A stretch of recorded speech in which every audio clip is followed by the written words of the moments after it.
दीपभाव मित्रांनो, मी किशोर जोटे. पुन्हा एकदा स्वागत आहे आपल्या सर्वांच्या हक्काच्या चला शिकूया तंत्रस्नेही होऊया या यूट्यूब चॅनलवरती.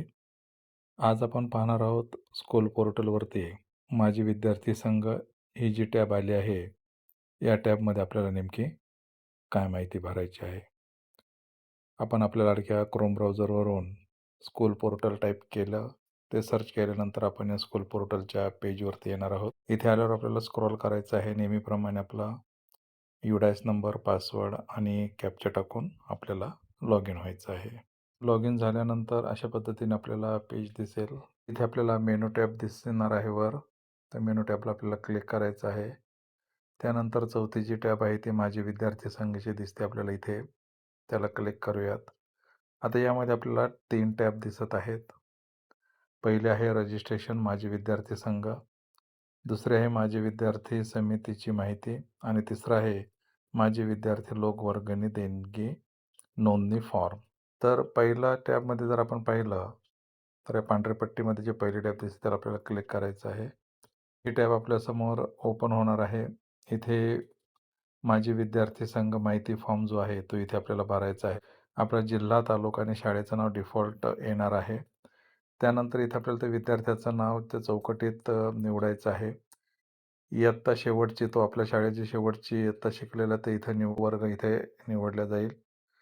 वर्ष तो कोणत्या वर्षी शेवटच्या इयत्तेत होता ते आपल्याला इथे निवडायचं आहे. साल आलेले आहेत. त्यानंतर तो सध्या व्यवसाय करतोय की नोकरी त्यावरती क्लिक करायचं आहे गोल याच्यावरती.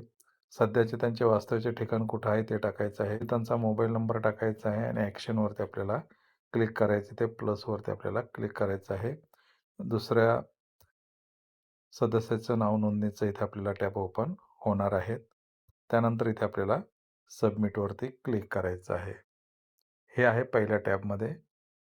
आता परत आपण मेनूवरती येऊयात, माझे विद्यार्थीवरती येऊयात, माझे विद्यार्थी संघावर येऊयात. क्लिक केल्यानंतर दुसऱ्या नंबरची टॅब आहे माझी विद्यार्थी समितीची माहिती.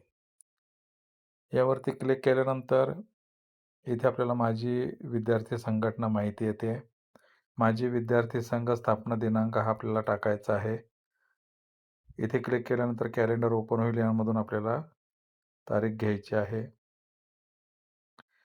त्यानंतर बघा माझी विद्यार्थी मेळावा आयोजित केला होता का?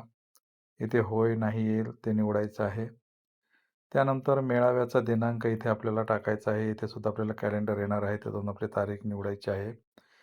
त्यानंतर जो कोणी अध्यक्ष निवडला असेल त्याचा इथे आपल्याला मोबाईल नंबर टाकायचा आहे. त्यानंतर त्यांचं नाव आहे पुढे टाकलेलं.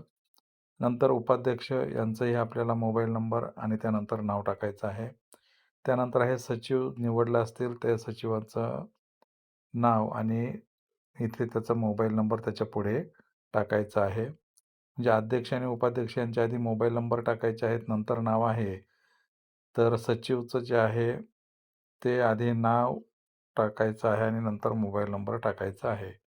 नंतर कोषाध्यक्ष आहे त्यांचा मोबाईल नंबर टाकायचा आहे, त्यानंतर नाव टाकायचं आहे. त्यानंतर 4 सदस्य आहेत. त्या 4 सदस्यांचे मोबाईल नंबर आणि त्यांचे नाव टाकायचे आहेत. त्यानंतर आहे सल्लागार सदस्य. यामध्ये नंबर 1ला आहेत शाळेचे प्रतिनिधी. यामध्ये शिक्षक, अध्यापक, मुख्याध्यापक, प्राचार्य त्यांचा मोबाईल नंबर आपल्याला टाकायचा आहे. त्यानंतर पालक प्रतिनिधी त्यांचा मोबाईल नंबर टाकायचा आहे. त्यानंतर सेवानिवृत्त अधिकारी त्यांचा मोबाईल नंबर आणि सेवानिवृत्त शिक्षक यांचा मोबाईल नंबर टाकायचा आहे. त्यानंतर आहे मेळाव्यास उपस्थित माझी विद्यार्थी संख्या ती इथे आपल्याला टाकायची आहे. त्यानंतर आहे शैक्षणिक गुणवत्ता वर्धन कार्यक्रम आयोजित केला होता काय? याला जर क्लिक केलं तर होय, नाही असं उत्तर येतं आहे. त्यानंतर असल्यास कार्यक्रमाचा तपशील इथे आपल्याला थोडक्यात टाकायचा आहे. तो इथे आपण टाकू शकतो. त्यानंतर या कार्यक्रमाचा जो फोटो घेतला असेल तर तो फोटो इथे आपल्याला घ्यायचा आहे. फोटो जो आहे तो मात्र PDF फॉर्मॅटमध्येच पाहिजे आणि 1 MB ही त्याची साईज पाहिजे. या इथे चूज फाईलला क्लिक करून तो आपण इथे अपलोड करायचा आहे आणि नंतर सबमिट या बटनावरती क्लिक करायचं आहे. हे झाल्यानंतर पुन्हा आपल्याला मेनू टॅबवरती यायचं आहे. पुन्हा माझे विद्यार्थी संघ टॅबवरती यायचं आहे आणि आता जी तिसरी टॅब आहे माझे विद्यार्थी लोक वर्गणी देणगी फॉर्म यावरती आपल्याला क्लिक करायचं आहे. इथे क्लिक केल्यानंतर हे बघा आपल्याला माझे विद्यार्थी लोक वर्गणी ऑब्लिक देणगी विद्यार्थी फॉर्म आपल्याला दिसत आहे. वैयक्तिक का सामूहिक इथे आपल्याला सिलेक्ट करून निवडायचं आहे. इंडिव्हिज्युअल आहे का ग्रुपने त्यांनी काही आपल्याला मदत केली आहे. त्यानंतर माझे विद्यार्थ्याचे नाव टाकायचं आहे. रोख रक्कम इथे आपण टाकू शकतोय.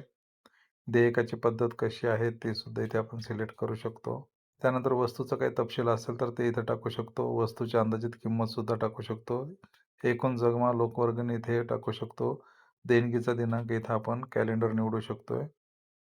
आणि जर आपल्याला काही शेरा द्यायचा असेल तर तो इथे आपण निवडू शकतोय आणि त्यानंतर सबमिट डोनेशनवरती आपण क्लिक करू शकतो. इथे क्लिक केल्यानंतर ती माहिती इथे खाली आपल्याला दिसणार आहे. अशा पद्धतीने आपण जे आहे तर माझे विद्यार्थी संघ यांची नोंदणी ह्या 3 टॅबमधून सहज पद्धतीने करू शकतो. तर या छोट्याशा व्हिडिओमध्ये एवढंच. भेटूयात पुन्हा नवीन व्हिडिओमध्ये. तोपर्यंत जय तंत्रज्ञान.